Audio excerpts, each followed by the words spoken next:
Trigger warning. This story includes depiction of violence, may be sensitive for some reasons, as well as sex trafficking and BDSM. Cian O'Sullivan. Gianna Bianchi reminded me of everything I am not. Polite and poised. The perfect Mafia princess according to old school standards. She was the type of woman you stayed away from. The kind meant to wed the head of a family. I wanted her. I wanted to possess her, control her. Most of all, I wanted to love her. Gianna Bianchi. Cian O'Sullivan reminded me of everything I am, possessive and needy. He was the type of man you wrapped your arms around and never let go of. The kind meant to dominate you inside and out. I wanted him. I wanted to be possessed by him, controlled by him. Most of all, I wanted to love him. Hello, my people. Now I messed it up. Hello, my beautiful people. Welcome back to the Bibliophile's Bookcase. I am your host, Erica the Bibliophile. There we go. Now, we are here for part 4 of the Mafia Misfits from Miss Asia Monique. And this is, now I think last week I called him Cian, and his name is actually pronounced Cian. And Miss Monique put that like in the beginning of the book. It is pronounced Cian. So we have Cian and Gianna. Now, Gianna, her story is also like before Enzo and Lucia's story, during Luca's story, and Mateo's story, and then we finally like we're up to date towards the end of the book. So in the beginning, where chapter 1 it says before Sinful vow. So she was still at school. She was a senior in college in Pennsylvania. And she was just trying to find her way in life. She was quote unquote friends with these two girls where they're not really friends. It seemed like they only came around to take her stuff or see what they can benefit off of her. And anytime she actually tried to spend time with them, they were nowhere to be found, or they weren't answering their phone or anything like that. So, and you know, with her family being who her family is, she wasn't too close to people anyway. It's like she was there to go to school, and as soon as she graduated, she knew she had something waiting for her. So, one of the girls, what's her name? Her name was Raven. So, Raven comes to her room, and it's like, you know, do you want to study together? No, she wasn't there to fucking study. She was there to get some clothes from Gianna to go to a party. And so at the last minute, she's like, do you want to go? And Gianna always refused. My girl is in her book. She like, girl, I'm here to get an education and that's it. Like the last 4 years, she's maybe been out maybe 3, possibly 4, maybe even 5 times, but she don't party like that. But you know what? She closed her book. She like, sure, yeah, I'll go. And she's like, I'll meet y'all there. Now Raven like, can we ride with you? You know, once again trying to mooch off her and want to show up in Gianna's like brand new car. And she's like, girl, they're going into they call it Scully Road, so it's Sullivan's territory. She's like, girl, that's like a block from here. I'm not driving my car. We can walk, and I'll meet y'all there. Because now she got to get up, and she got to take a shower, you know, get dressed, whoop de whoop, whatever, whatever. So while she getting ready though, she get a group FaceTime from her brothers, and this is when Enzo tells her, you know, I need you to go talk to the other side of the family, and just mention that he's about to get engaged because you know they got somebody in their family who's a gossiper. So as soon as she dropped that little bit of information, he know it's gonna spread like wildfire. And she's like, man, you know, won't fuck with them like that, but because it's for her brothers, she does it. And so when she gets to the party, It's the younger brother. What's his name? Rian. That's how I'm pronouncing it, because it's Rian. Rian is the one throwing the party, and they're close in age, so they're like friends. But she really only came with the hopes of seeing Cian. Not me rhyming. Check me out. Um, and he literally shows up because they've been having this little flirty thing. It's been years, but nothing has happened. So he shows up. Rian leaves to give them a little bit of privacy, and she makes a statement. It's our anniversary, and it's like, what? And he says, like, yeah, you had on this outfit, your hair looked like this. I remember everything. And he tells her, like, we can't get into it right now, but I'm coming for you. And she's like, what does that mean? He's like, just know real soon, I'm coming for what's mine. And so, ooh, excuse me.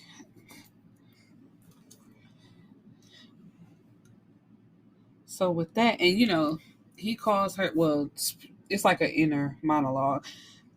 It's like she was his future wife, the mother to his unborn children. So, this just becomes a thing. Now, also during this time, this is when Gianna gets involved with the sex trafficking, because while Lucia and her cousin, what's her name? No, yeah, Gia, while they were intercepting the Costa's, what do you want to call them? Shipments. That's what they were called. Um, the Costas then went to the O'Sullivans and asked them if they could accept a shipment in their territory, and they accepted. And when they looked inside, that's when they saw that there were girls in there. So he calls her there. Cian calls Gianna and is like, I need you to come and help. And when she comes, she talks to them and gets them to calm down, to let them know, like, we're not here to hurt you. We're going to get you some help and all that type of stuff. And so that's then when she gets in touch with, I believe, Lucia. Was it Lucia?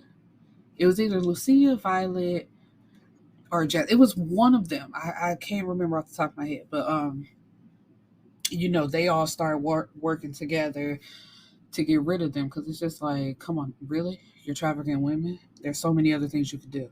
And ain't nobody with that. And of course, the O'Sullivans were pissed, because it's like, why would you bring that to our territory?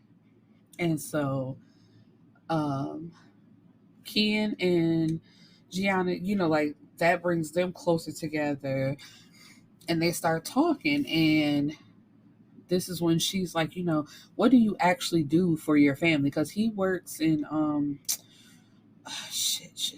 coding. So he's like working on the computer security. He does that. And so she's like, yeah, okay, I understand that part, but like, nigga, what do you do for the family? And he's called the fixer. So if they need somebody taken out, Cian is the one to do it. So that brings us to the wedding, Lucia and Enzo's wedding. Everybody showed up to the wedding but Cian, and he's not answering his phone. She can't get in touch with him. Like, of course, his family knows where he is, and they tell her, like, he can't talk right now. But then we have Finn, like, he slides over to her table and hands her a phone and is like, you got 5 minutes. Because she was calling, texting, all of that. And she was upset because it's just like, she knows with this life that he has to leave at certain times and he won't be able to contact her. But it's just like, to not even tell me before you leave, like, hey, I'm going to be, like, out of touch for a while, it pissed her off. But because everybody saw how crazy she was acting, it was like, man, talk to this girl and calm her down. So he gets on the phone with her and tells her, I see all your messages. I see everything, keep texting me, but I got some business to take care of. And so after that, what happened after that? So yeah, like how with the uncle and all that shit and whoop de whatever, whatever. Because they had warned her before. Mateo had gave her a gun to stick on her thigh. Like how they have those. I forgot what they call it. Anyway, but she had a gun tucked, and she was like, "Oh, is this gonna be like a red wedding?" It's like, girl, this is not Game of Thrones. No, no red wedding. I was like, when I first saw that, I said, "Oh my god, I hope not." But anyway, after that, so then we go to Keon, see what Kian, excuse me, and see what he doing. And there was somebody inside their camp who was supposed to be loyal to them, but they had actually been stealing money. And come to find out that he had a partner, and his partner was Kian's ex-girlfriend. So come to find out, the woman never really loved him. It was all just a plot. Because in the messages, it was something like, how much longer do I have to do this? I can't do this anymore. Like, I don't want to be with him like that. You told me I wouldn't have to do it for this long. So he's pissed to find out that his relationship had basically been a lie. And he'd been on the lookout for her, but can't find her nowhere because it seemed like she's always been 2 steps ahead. And also, now we all know in my reviews, I don't talk about the sex scenes. It's like, if that's something that I love them, but I'm not going to go into graphic detail either about what goes on. You can read it for yourself. He's into BDSM, and so is Gianna. So at one point, though, the ex-girlfriend had went too far in marking him up. So he has a scar on his chest. But anyway, when he gets home, he texts Gianna like, basically where you at. But she mad because the nigga been gone and ain't saying nothing, so she don't respond. So he comes home. He has a playroom above his apartment. So it's like where she thought his place was the top floor, there's actually a floor above that. And y'all just go read it. It's I loved it. I loved every second of it. And that's all I'm gonna say about it. But so they really don't have any problems in their relationship. Because even after that, it's like they got over that bump. She understands that this life is the life. And that's it. It's just like they're growing more in love together. But it's just like like when he told her in the beginning that he was coming for her, he meant that. Like, he hadn't pursued her within that time, but he was making plans. The man was building them a house together. And she's like, and he took her there. Like, they didn't go inside, but he showed her the outside. She was like, "You're building me a house?" He's like, "Yeah." She's like, "What if I don't want this?" He's like, "Okay, well, this is your house. You can do whatever you want to with it, and we'll get another one. But like, you're gonna belong to me. Like, I wasn't bullshit when I told you that." And of course, panty dropper. She's like, "You building me a house? I want a dog. I want a turtle. I want a koala bear. Like, I want this life with you, and we're gonna have children." He's like, "Yeah, all that, of course." Like, no problem. Um. So what? So he's still been looking for the ex girlfriend, like I said, but he really couldn't find her. Um. Until he put feels out for her. So there was nowhere that she could go that he would not be able to find her. She wasn't going to be able to get on a plane under no fake identity. She was basically stuck, and she knew that. So she gives him a call on the phone, and it's like, because he's like, "Where's my money?" She's like, "I'm ready to return it, but you got to do something for me. And you not gonna harm me," like basically thinking she still has control over him. It's like a part of the BDSM thing, excuse me, because he likes a little pain and likes to be dominated just a little bit, not too much. So he's like, "Oh, she bold as shit," but he got cameras, everywhere, so he could see that she's at their building, like at the docks, and in his office. But then he also sees that Gianna is walking into his office because they hadn't seen each other like all day. She's like, "Oh, I'm missing my man. Let me go pop up on him, see what he doing at work." Whoop de whoop. But when she opens the door, She sees the ex-girlfriend. Now Gianna knows who she is, but ex-girlfriend don't know who she is. And so, they get into a war of words. Gianna pulls out her gun, but she know that the ex-girlfriend ain't know nothing. So cause the ex-girlfriend had took apart her gun, like, basically to show her, I'm not here for that. It ain't nothing like that. So Gianna also takes apart her gun, like, it is what it is, whatever. But then they get to fighting, and she has her down on the ground, and she pulls out a knife and has it at her throat. So then Ken, this man burst through the door and was like, Gianna, like, that's enough. And I could see like how in that moment, but also I don't know, it's like a double edged sword. Because, like, girl, you know how obsessed this man is with you.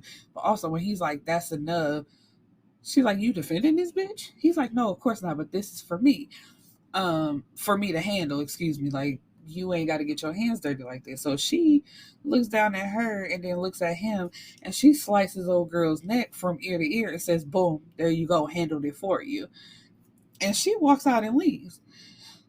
She done went home, calmed herself down. This nigga burst through the door like, what the fuck is your problem? Don't you ever scare me like that again, where I think something could possibly happen to you. Like, that's what I'm here for. I'm here to take care of you.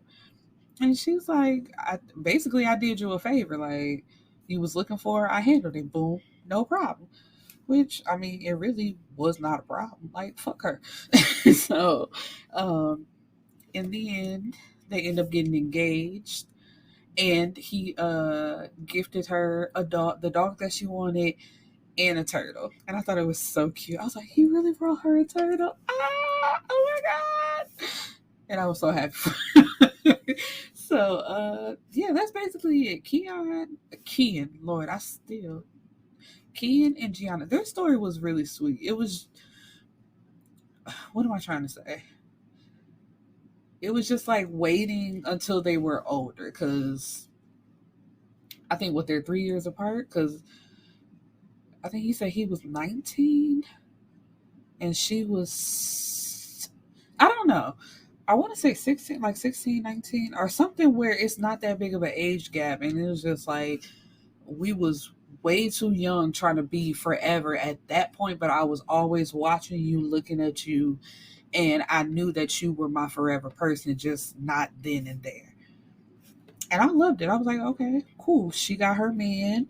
And our next story is going to be Finnegan and Violet. And I can't wait to read Violet's story, because at the wedding, when Finnegan sat down and was just staring at Violet, it's like, nigga, are you obsessed or what? Anyway, can't wait. Peace and blessings, my beautiful people.